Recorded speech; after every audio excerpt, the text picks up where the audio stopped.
Bonjour et bienvenue à cette émission Horizon politique du lundi 23 octobre 2023. Vous savez, la semaine dernière, professeur Chosudowski a fait une démonstration en présentant des faits pour indiquer clairement qu'il s'agit d'attaques sous faux drapeau vers Israël. Et puis, il parle aujourd'hui, en fait, d'effacer Gaza de la carte, qui serait le but ultime de ces affrontements, un agenda financier important.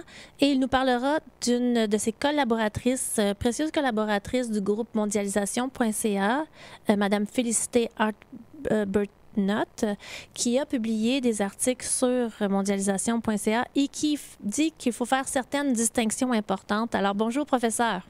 Oui, bonjour. Je crois que depuis nos dernières émissions, la situation a évolué. On a beaucoup plus d'informations sur le faux drapeau. Je dois dire, c'est un faux drapeau avec nuance. Et je n'entrerai pas dans ce débat, mais il faut comprendre que maintenant, Israël a lancé une campagne militaire à l'endroit de Gaza qui, en fin de compte, est génocidaire. C'est la violation des droits fondamentaux. C'est le fait que ils ont bloqué euh, euh, littéralement la frontière avec Israël en ce qui concerne les approvisionnements d'eau, d'électricité. Ils ont bombardé des hôpitaux. Tout ceci fait partie d'un débat. Maintenant, ce qui m'a vraiment choqué là-dedans, et c'est une question que je me suis posée en tant qu'économiste, il y a un projet économique en arrière de cette guerre.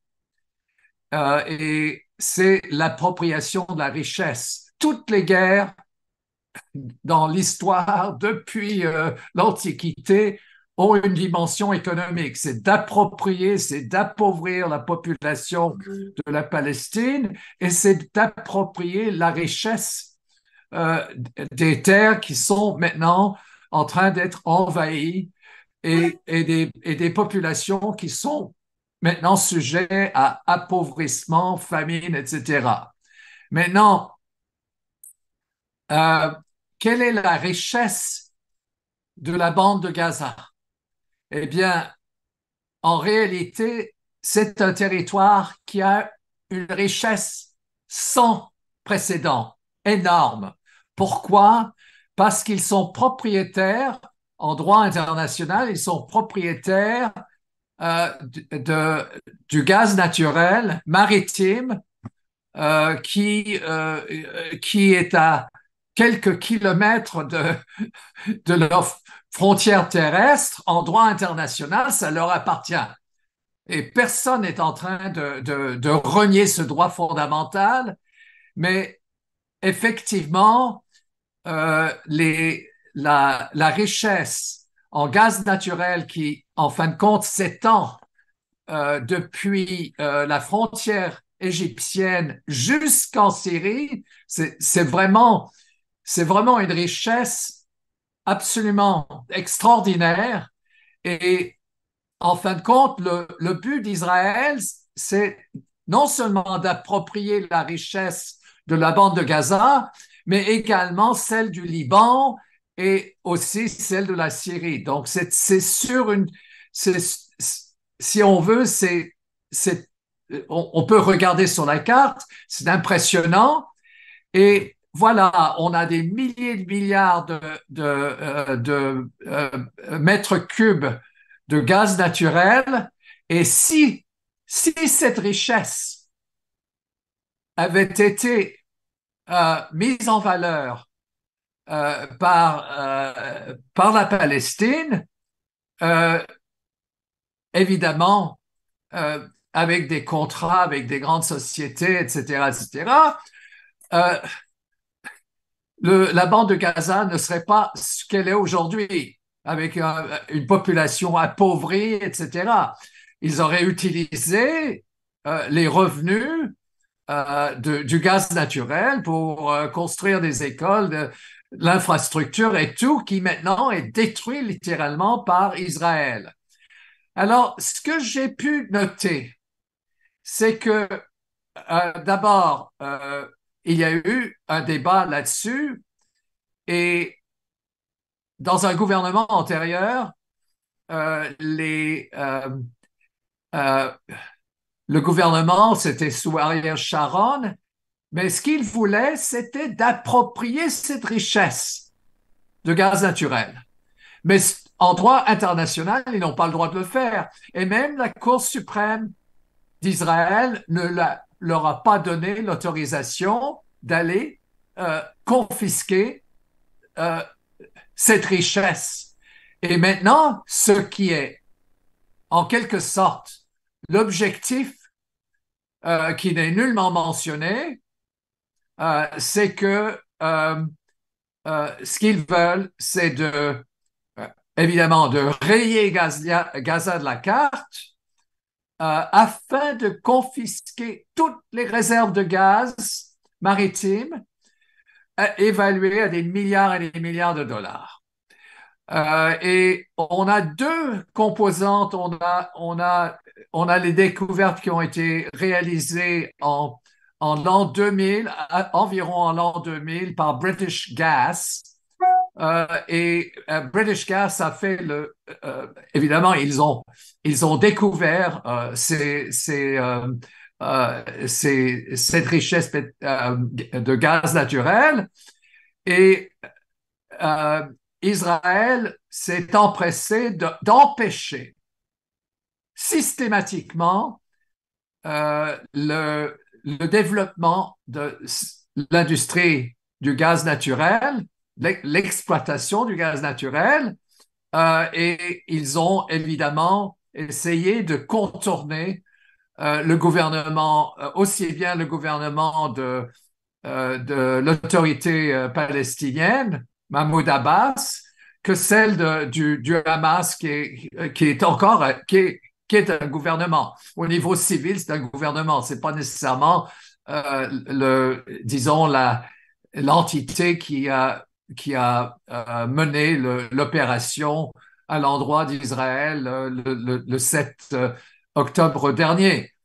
Mais alors, voici ce qui se passe, c'est qu'on a un champ de gaz naturel absolument immense et une bonne partie de cette richesse se trouve qu'Israël revendique, mais qu'en réalité, c'est la Palestine qui est légalement est propriétaire de ces de ces découvertes et par conséquent ce que Netanyahou est en train de faire, c'est d'essayer d'avoir un plan pour confisquer la richesse nationale de la Palestine, qui est le gaz naturel.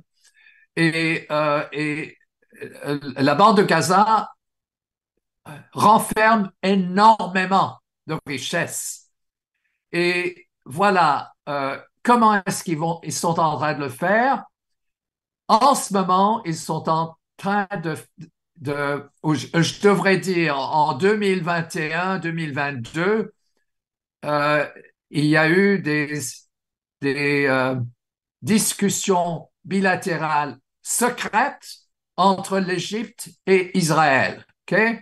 Alors, ça, c'est très important parce que ces négociations bilatérales concernaient l'extraction de gaz naturel au large de la bande de Gaza et ça a été fait un petit peu de manière conspirationniste, si je peux utiliser l'expression, à savoir que l'Égypte disons, ça c'est la version, mettons, de la presse corporative au Moyen-Orient, c'est que l'Égypte a négocié avec Israël pour commencé à extraire le gaz naturel au large de la bande de Gaza et c'est des négociations qui ont été secrètes. Maintenant, euh, ce développement est arrivé et ils sont arrivés à une conclusion, je pense que c'était en 2022, à savoir que il y aurait euh, un calendrier pour initier euh, en quelque sorte l'appropriation de cette richesse en gaz naturel qui est dans les eaux territoriales de Gaza.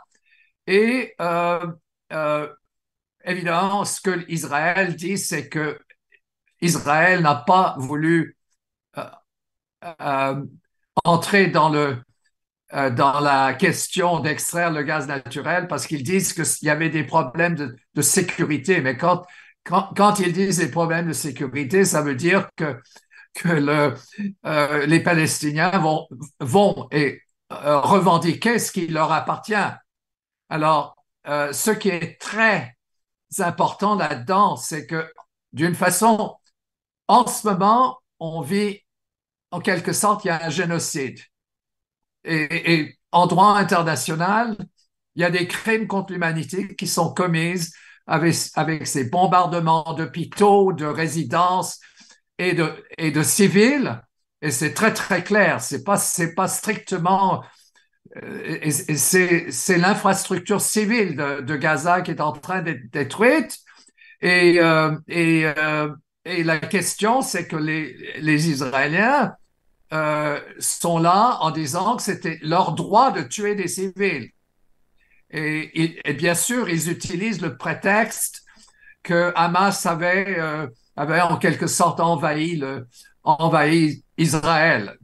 Là, je ne reviendrai pas sur ce qu'on avait discuté la semaine dernière, à savoir que il y avait un élément de faux drapeau. Et je peux dire, l'élément de faux drapeau date au moins d'une vingtaine d'années. Et c'est ce on appelle ça la vengeance justifiée. Le concept de vengeance justifiée date de 2001. Et il y a eu toute une série disons, ça a été en quelque sorte intégré au discours politique et de propagande d'Israël. Je ne reviendrai pas là-dessus, mais ce que nous faisons face aujourd'hui, c'est ce champ à peu près, c'est un champ énorme à l'ouest de la côte de Gaza, euh, qui a été découvert par British Gas, qui est le BG Group, et on estime ça à des milliards de pieds cubes de gaz naturel. Je ne suis pas vraiment tellement bien spécialisé dans une évaluation de ce que ça représente, mais c'est beaucoup d'argent, beaucoup d'argent. C'est du big money. Et alors maintenant, ce qui a été signé avec l'Égypte et Israël, avec le consentement de l'autorité nationale palestinienne qui est basée dans Cisjordanie, c'est que on vise maintenant les premières opérations d'extraire le gaz des champs de Gaza qui commenceraient au début de l'année 2024. Et ça, ces négociations ont eu lieu sans consulter le gouvernement de Hamas dans la bande de Gaza. Donc, en fin de compte, ce que Netanyahou veut obtenir comme résultat, il dit avant le début de 2024, ça veut dire que cette guerre contre le peuple palestinien qui finalement les prive même d'alimentation, d'eau, d'électricité. Ce qu'ils veulent, c'est provoquer l'exode et ils sont épris de leur opération. Ce n'est plus, ils n'ont pas encore décidé d'envahir. Donc, en ce moment, c'est des bombardements. Mais le programme de Netanyahou, en ce qui concerne le gaz naturel, c'est, je cite, avant le début de 2024. Ça, c'est dans quelques mois. Et maintenant, j'aimerais vous demander si vous avez observé des instances internationales qui réagissent à tout ça. Je dois dire que sur la question du gaz naturel, il y a eu un débat juridique à savoir, bon, mais ça date. Mais il y a eu une certaine acceptation, et évidemment, c'est aussi le fait que tous les pays occidentaux appuient Israël, que c'était pas vraiment une question de débat en soi, parce que, ou du moins, on l'a totalement évité. Moi, je sais que toutes les guerres sont des guerres économiques. Alors, lorsque l'OTAN et les États-Unis mènent la guerre à l'Irak ou à l'Afghanistan, il y a évidemment des intérêts économiques sous-jacents. Bon, l'Irak produit du pétrole et du gaz. Et c'était ça, en quelque sorte, c'était ça le but de cette guerre. C'est un des pays qui a des réserves les plus importantes au monde. Et là, on a un pays qui est victime aussi bien victime de la politique étrangère des États-Unis et de l'appui des États-Unis à l'endroit d'Israël et des mesures qui datent depuis trois quarts de siècle, depuis 1948. Mais pourquoi? Alors, pourquoi? On fait pas on ne veut pas rayer la Palestine de la carte. C'est un objet, si on veut, idéologique, le grand Israël. Donc, il y a certainement, ça correspond à une composante de la société israélienne, sésioniste, etc. Je devrais dire que probablement la majorité des Israéliens sont contre ce qui est en train de se passer maintenant. Et, euh, et ça, on le voit dans la presse israélienne parce que c'est eux qui nous informent sur les contradictions des actions criminelles de Netanyahou. Maintenant, il y a toutes sortes de spéculations. Certaines personnes disent ça va durer, ça ne va pas durer. Alors, qu'est-ce que vous auriez à nous dire à ce niveau? Écoutez, je pense que c'est très difficile à prédire exactement ce qui va se passer, mais je crois que le projet de confisquer les droits sur le gaz naturel maritime de Gaza, ça, il y a un enjeu absolument fondamental. Parce que il y a maintenant un accord entre l'Égypte et Israël sur l'exploitation de cette richesse maritime. Maintenant, en même temps, euh, il n'y a rien de vraiment débattu dans le contexte de qu'est-ce qui va arriver aux 1 million de Palestiniens qui ont été repoussés vers le sud de la bande de Gaza, vers la frontière avec l'Égypte. Est-ce que l'Égypte va permettre l'exode? Il est question maintenant que l'Égypte va créer un camp de réfugiés de l'autre côté de la frontière, donc sur le territoire de l'Égypte. Moi, je soupçonne que les négociations bilatérales secrètes concernant le gaz naturel est également liées éventuellement à, à des actions de la part de l'Égypte qui permettraient éventuellement l'exode de, mais un exode de 1 million, c'est énorme. Mais il y aurait éventuellement, je pense qu'il y aurait éventuellement euh, une, un camp de réfugiés à la frontière avec Gaza en territoire égyptien. Ça c'est une éventualité. Et en même temps, on aurait de la part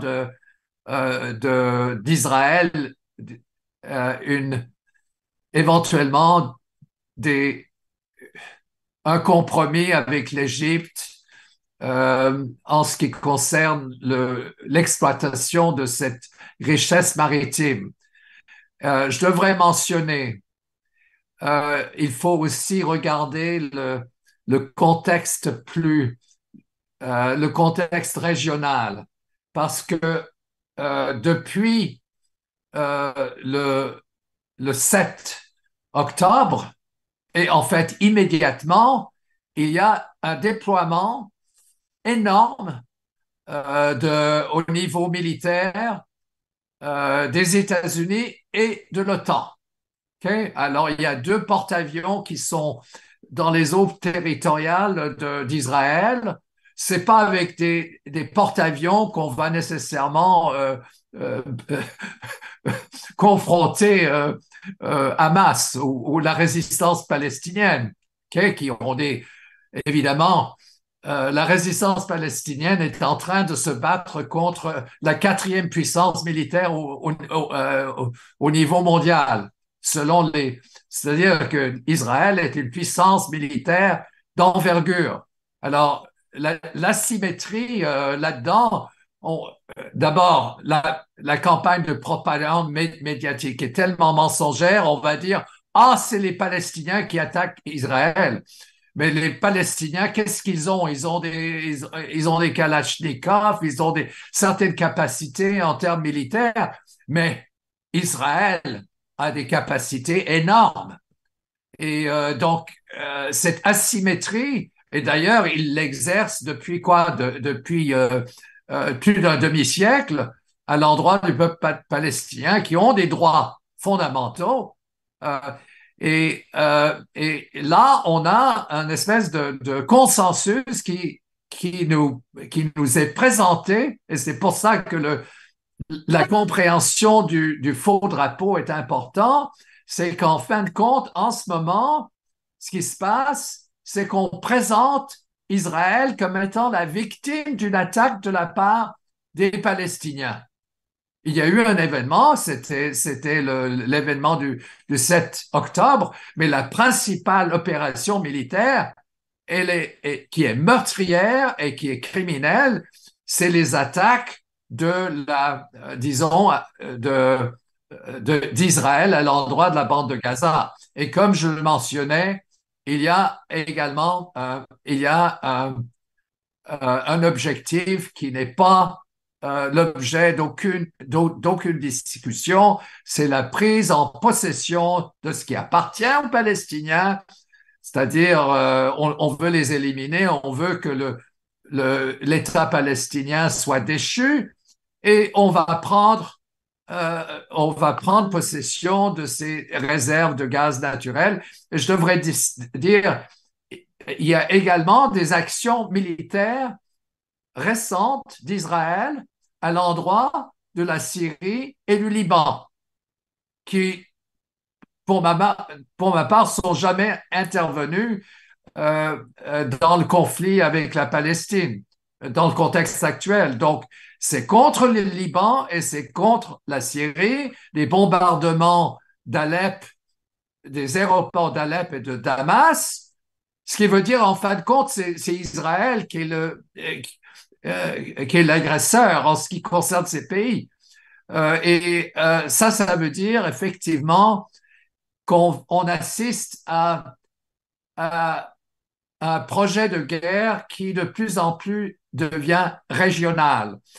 D'énormes, il y a énormément disons, d'équipements militaires, avions, porte-avions, etc., des États-Unis et également de l'OTAN, et qui sont là on dit, ah, ils sont là parce que l'Iran veut provoquer une troisième guerre mondiale. Bon, l'Iran n'a rien déployé en dehors de ses frontières. Il n'y a rien de déployé visiblement qui vise à une troisième guerre mondiale. Mais on a les deux porte-avions, on a énormément de matériel américain et évidemment, il y a plusieurs bases qui sont déjà là. Alors, on doit se poser la question dans le mouvement anti-guerre, est-ce que ça, c'est pas une prélude à à un nouveau théâtre de guerre qui est celui du Moyen-Orient? Et disons que ce projet de guerre au Moyen-Orient, il date pas d'hier, il date de plusieurs, en fait, de plusieurs décennies. Et il est principalement, évidemment, il vise l'Iran. Alors ça, c'est vraiment maintenant ce conflit avec le conflit israélien-Palestine mène à un projet de guerre qui est beaucoup plus, disons, et qui est beaucoup plus généralisé à l'échelle du Moyen-Orient. Et notez bien que ce déploiement est également lié au fait que maintenant nous avons trois théâtres de guerre. Nous avons l'Est européen, nous avons le Moyen-Orient et nous avons les menaces et ça c'est les États-Unis et leurs alliés en Asie, en Asie de l'Est. On a également ce projet de confrontation à l'endroit de la Chine et de la Corée du Nord. Et alors, on devrait, évidemment, on doit comprendre la géopolitique sous-jacente et on doit nécessairement voir comment ce projet de guerre à l'endroit du peuple palestinien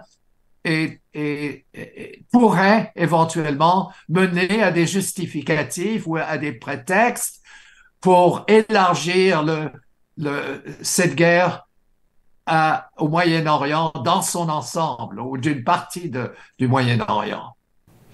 Alors, c'est tout le temps que nous avons pour cette semaine. Je vous remercie énormément pour ces éclaircissements et j'invite encore une fois tous les gens, les auditeurs, à aller suivre vos publications sur mondialisation.ca, globalresearch.ca pour les gens qui sont anglophones. Alors, merci et à bientôt.